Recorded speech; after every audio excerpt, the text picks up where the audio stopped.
How is it going, guys? In today's tutorial we're going to be creating this sci-fi sphere animation in Blender.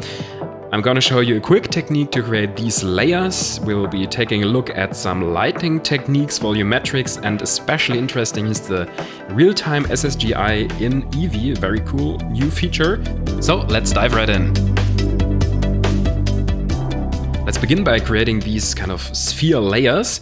To do that, just add in an icosphere, which will be our starting point. Leave the resolution as is, but scale it up on all axes. Then go into edit mode and deselect everything. Then go to select and random. This will select some random faces if you're in face selection mode, and then delete these faces. Now let's add in a subdivision surface modifier in the modifiers panel and increase its resolution. And now to create these kind of blobs, just go into these sharp corners, these pinch points, and press V to disconnect the vertices. And this will create these disconnected pieces, which basically make up our main form. So go to each vertex. If you've got yourself some selection problems, just move one or two vertices out of the way and then simply select everything and press V. And of course, if you've got too large shapes, just delete some faces manually and then again press V to disconnect the other vertices. Do that for the rest of the sphere. Okay, now let's smooth everything out. And I think this is a great start. Let's add in a solidify modifier. Now you can see the edges are a bit too soft at the moment. To fix that, simply add in a bevel modifier to harden the edges, increase the segment, and decrease the amount. So it's very sharp corners. And let's add in another subdivision surface modifier right before our solidify modifier, or you can increase the original one to improve the resolution of your render. I think 4 steps should be enough for this case. Let's decrease the thickness a bit because it's a bit too much at the moment. And then simply select your mesh and press Shift D to duplicate it. Press R twice to rotate this mesh on all axes, and then just rotate it a random amount and do that one more time. And you've got yourself a pretty complex mesh in very little time. So for these inner pieces, I decreased the thickness of my solidify modifier, and now I'm adding in a camera. So I'm doing that in 1080p, so 16:9 ratio, positioning right in the center. And now let's come to the lighting part. Let's quickly add in an area lamp to illuminate our scene. This will be our main key light, and it will shine from the top right. It will be pretty large and pretty strong, so increase the amount by a lot and move it to the correct position. And this will be our main highlight. The lighting will be supported by an environment map, so go to the World tab, go to the surface as a background, and add in a new environment texture, which is this reference texture I've linked you in the description below. So just use that, and to make the background transparent, just go to the Properties, scroll down to the Film tab, and deselect transparent or select transparent to make the background transparent. Now let's add in a custom background, which will be a back wall that is kind of very far away from our main scene, so the area light doesn't affect it. Let's decrease the world intensity a bit because I think the ratio between world and area lamp is very important. Let's rotate our outer sphere to a place where it looks good and give it a material. Let's call it glossy material, and reduce the roughness and increase the specular amount to make it glossy, but it should be white. And as you see here, it reflects our HDRI image pretty good. And now I want a different material for these inner parts, these rim parts. And there's a cool feature in the solidify modifier. You can increase this rim material settings, add in a new material below your original glossy material, and as you see here, it automatically gets applied wherever your rim is. And since everything is glowing in science fiction artworks, I changed it to an emission material, made it slightly blue, and gave it an intensity of 2. Now let's reduce the solidify thickness a bit on these inner parts, and to apply the material to these as well, just to select them and link the materials of the first one, and of course go into every modifier and change the materials rim setting, because that of course didn't get copied. And now this effect applies to all 3. Now let's go into the shading tab and go to rendered view. And now let's add in a new material to our background. Press Ctrl T with Node Wrangler enabled and add this texture to the background, which is this pretty simple grunge texture. Let's add in a spotlight, because at the moment it's pretty dark. And we want to position the spotlight again from the top right, but of course moved a bit to the back. And I want to have this kind of a light streak coming from the top, going through diagonally through the image. And I'm playing a bit with the positioning. The rotation is very important. And of course the spot size. The larger the size, the wider the beam will be. And if you reduce the size, it gets a bit more focused. So I like to reduce the size, but increase the blend mode to blend the blend the border between light and darkness. Okay, I think that's it for the background. Let's enable ambient occlusion, give it a pretty high number to see its effect, and then play around with the distance. Make it to something reasonable, because in the default values it is a bit too weak for my taste. So let's increase the distance but reduce the factor a bit. Yeah, and this looks pretty good. Bloom is a very cool effect as well. You can do this in post-processing, but I like to see it in real time, play around there with the threshold, and then enable screen space ray tracing. If you're wondering where this feature is in your Blender build, don't worry, I've got you covered. This is a custom Blender build, very cool project. I linked it down in the description below, so take a look at it for yourself. It's completely free and you can play around it in your own project. Pretty nice, and I think for me, in a lot of projects, it totally removed the necessity to use cycles. So it's pretty cool and really speeds up your workflow. In the final example, I added in this grunge texture to the roughness input of my glossy mesh and really reduced its opacity to give the glossiness a few irregularities. And I think stuff like this helps to give it a bit more realism. Now let's change some of the bloom settings, because they are a bit too weak for me, and maybe increase the lightness a bit. Now let's have a look at volumetrics, because that is really cool. Let's add in our volumetric cube, which should cover the whole scene, and give it the principled volume shader. Plug that into the volume input and reduce the density. With the anisotropy slider, you can change the look of your volumetrics. I added in this small little point light and gave it a lot of power to really see this kind of shine through my volumetrics, which creates this pretty nice effect. I added it right into the center, and now you can see the effect of this anisotropy. Never know how to really pronounce that. Now let's move the area light a bit out of the way, because it's right in the scene at the moment, and I don't want that. And increase the strength of our background light, because it vanished a bit into the darkness. Yeah, and I think you could have increase the intensity of this emission shader, this blue emission shader, to also get kind of this glowing effect. But a point light in the center, I think, does a better job at that. I increase the contrast here in the color management. I do that on almost all of my projects. And now I add in depth of field, add in a focus object, which is simple empty. Place that right into the center and select it as your depth of field, empty, and reduce the f-stop to increase the blurriness a bit. And these small little details help to make your scene look a bit cooler.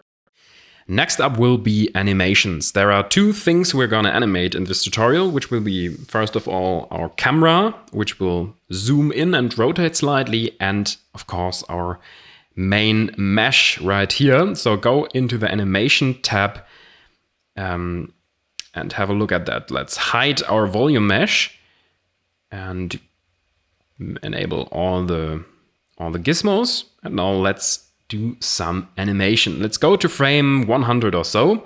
Place a keyframe for rotation right there, and then go to the first one and rotate it with the free rotation tool by pressing double R, and insert a keyframe there as well.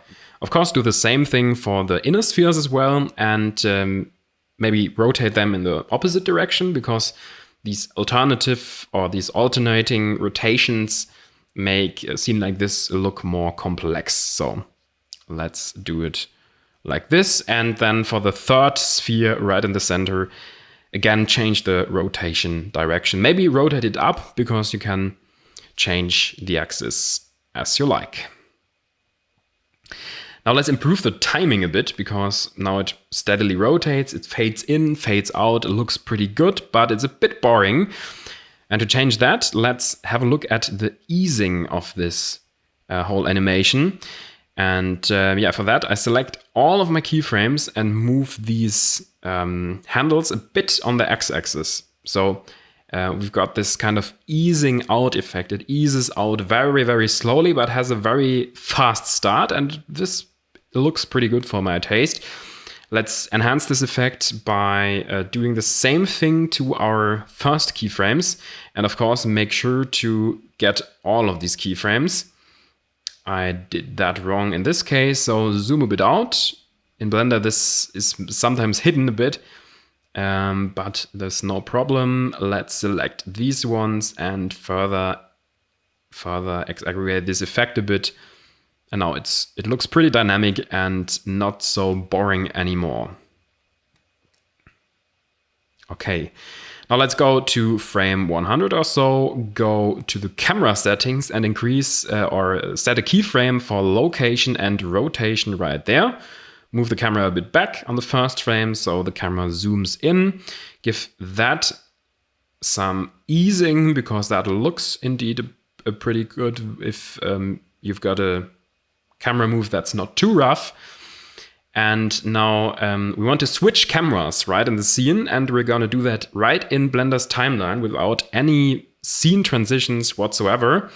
For that, let's place a new camera in the scene right in the center. Press Ctrl, Alt, Shift and 0 on the numpad. Pretty large hotkey right there, but this sets your current scene to or your current view to your camera.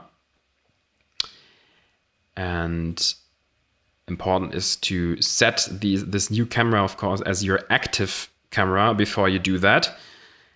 And then go right there where this large piece travels in front of the camera, which is a pretty nice place to cut from, because it's kind of a natural cut happening right there. Let's decrease the focal length to make the scene look a bit more interesting. And what really sells this effect right here is the camera animation, which should go right through this piece which is floating in front of it. So place some keyframes right there and not just move it, but rotate it on the x-axis. And now this looks pretty nice. For the interpolation mode, I like to use Bezier, and maybe you can change these animation timings a bit as well. So the camera again follows this global animation style and eases out very slowly. Let's again select our empty as our depth of field object and really reduce the f-stop, because we want to really see the effect of our depth of field. Yeah, and if we look at that, I think it looks pretty awesome. I really like it that you can look at these things in nearly in real time, and don't have to wait as long as if you would use cycles for that kind of stuff. Now let's place a marker right at the moment where we want to cut between the cameras by pressing M on the timeline, and add another marker right at the start. And now you can bind cameras to these markers by pressing Ctrl B. So select your marker first, then go to your camera, which you want to bind to that marker, and press Ctrl B. And if you do that, you can see you switch between both of these cameras. In this case, of course, you need to select the camera and not a cube, as I did here. So just go in, select the right camera, press Ctrl B, and right at this marker, the main active camera switches, and you've got yourself a pretty nice small scene transition.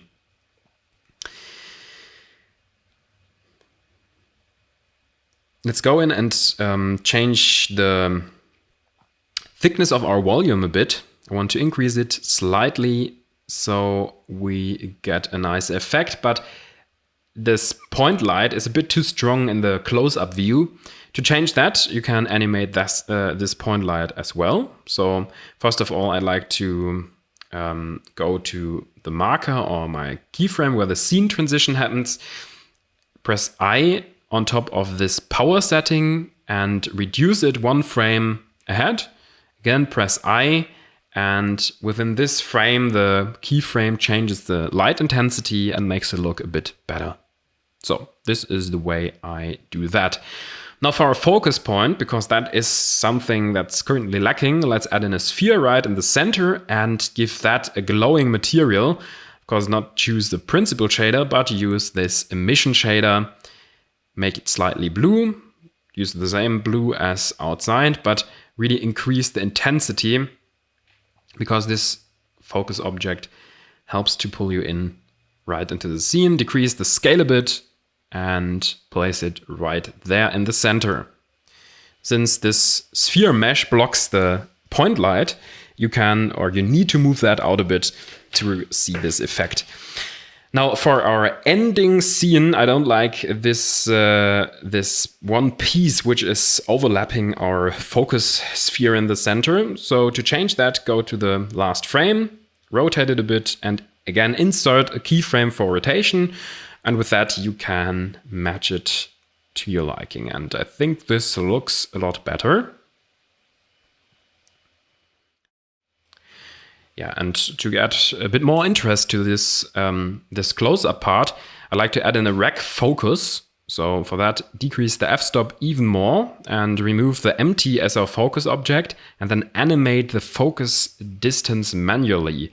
So go in and press I and change the focus distance, and this will create this kind of rec focus effect, which is awesome and softens up the transition a bit.